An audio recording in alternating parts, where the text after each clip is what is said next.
Nepal, the birthplace of Buddhism.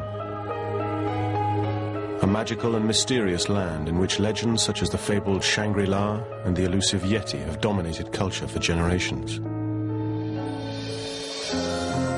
But a new story has emerged.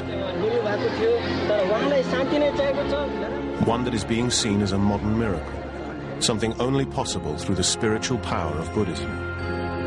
It's a phenomenon that people draw great pride and inspiration from here. Ram Bonjan, a 15-year-old boy, has been meditating in dense jungle without food or water for 10 months.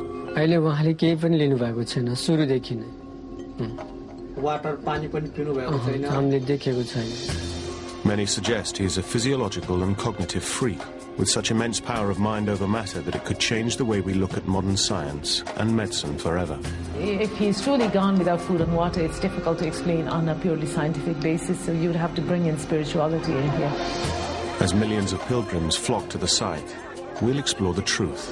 To see that in the middle of Nepal, in the middle of all the crowds around, that's very, very special and very questioning, of course. Is he the second coming, Buddha reincarnate? Or is this something far more sinister? An elaborate hoax in which a young boy is being starved to death before our very eyes for profit.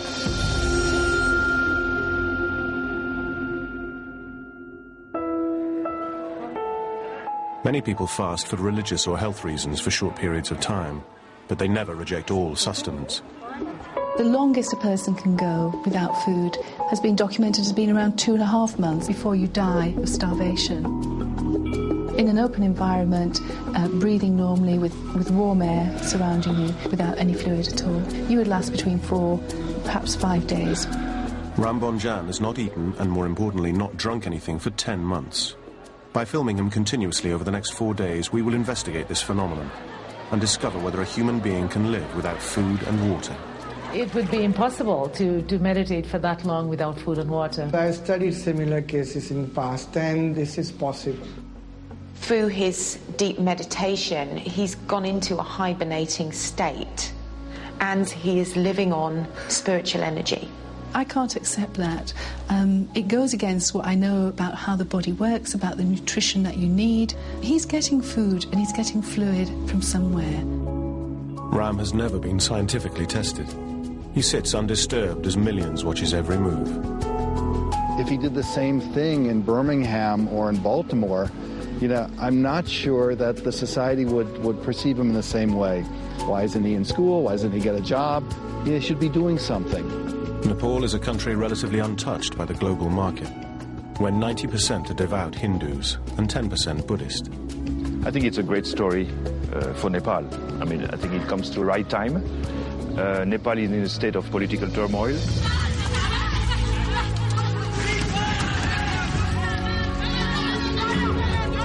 So I think it's very interesting that all of a sudden there is this birth of a myth in front of our eyes, just starting.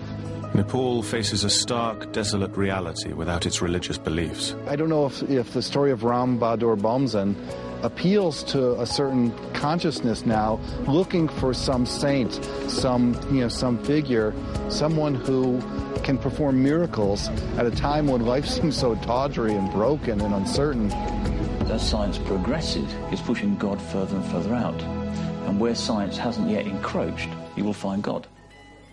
Ram began meditating in May 2005. By November, the remarkable story hits the press worldwide. Newspapers claim fake. Government officials say that the boy's local supporters have received around £4,000 in donations. Up until now, no film crew has been allowed up close. We will attempt to be the first to obtain proof of the claims of the Buddha boy. With fierce loyalty, his followers hide him at certain times of the day. This has drawn suspicion, but who are these followers, and what are their motives? What has happened is that because of the people who've started coming in, it's turned into kind of a circus. Soon, roads become nothing but dirt tracks.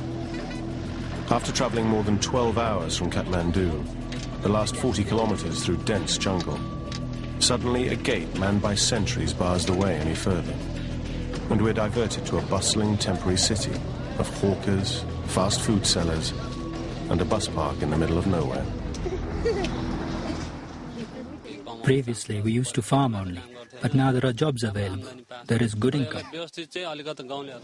Amazingly, 10 months ago, there was nothing here but jungle. The city has been expanding at an astonishing rate ever since the boy began his meditation. There is a kind of economic desperation which perhaps a phenomenon like this would attract people. I used to run a restaurant in the city, but this one makes much more money. After walking 5 kilometers from the temporary city with the throngs of devotees, we are confronted by crowds 20 deep and the boy surrounded by a series of barbed wire fences. We have to fight our way through just to get a glimpse from the 50-meter fence.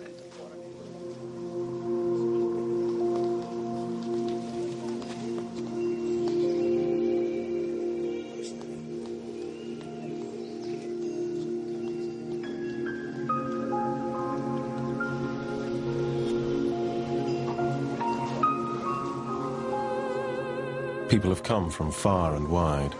Many have walked for days. Some give offerings, others pray, or give donations. We need to get closer than the fence is allowing us, and soon realize that Ram's eldest brother is running the site. Granjaji Bonjam leads the committee, an 18-strong self-appointed group set up to protect the boy's welfare, and it will be his decision if we are allowed to film. Today I'm busy. Maybe tomorrow is a good day. Finally, he lets us film inside the 50-meter boundary.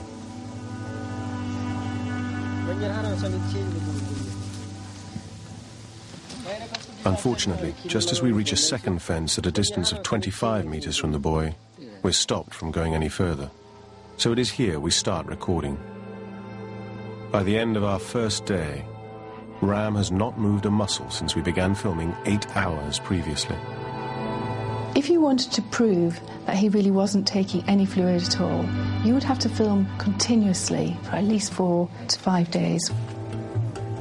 At 10 p.m. we are moved back to the 50-meter fence, too far away for our infrared cameras to pick out the boy. Without water, even under reasonably good conditions, you're talking about lasting no more than about 4 days. He's trapped behind a gate padlocked by the brother. He has the only key. It is the only access in or out. By staying at the site and continually filming, we hope to find some clues to support Buddha Boy's remarkable claim.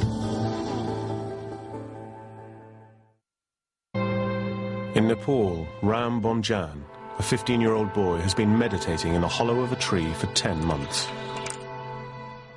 He plans to continue for 6 years.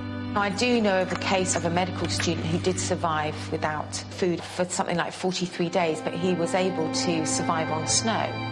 So far, his supporters claim he has not eaten or drunk anything. I get the feeling this is going to be slightly different than some of the other Hindu scams that have happened. Some of these are not genuine holy men. They have long beards and then they smear themselves in ashes and then they would be in cahoots with the local villagers. This one, I think, will carry on a bit.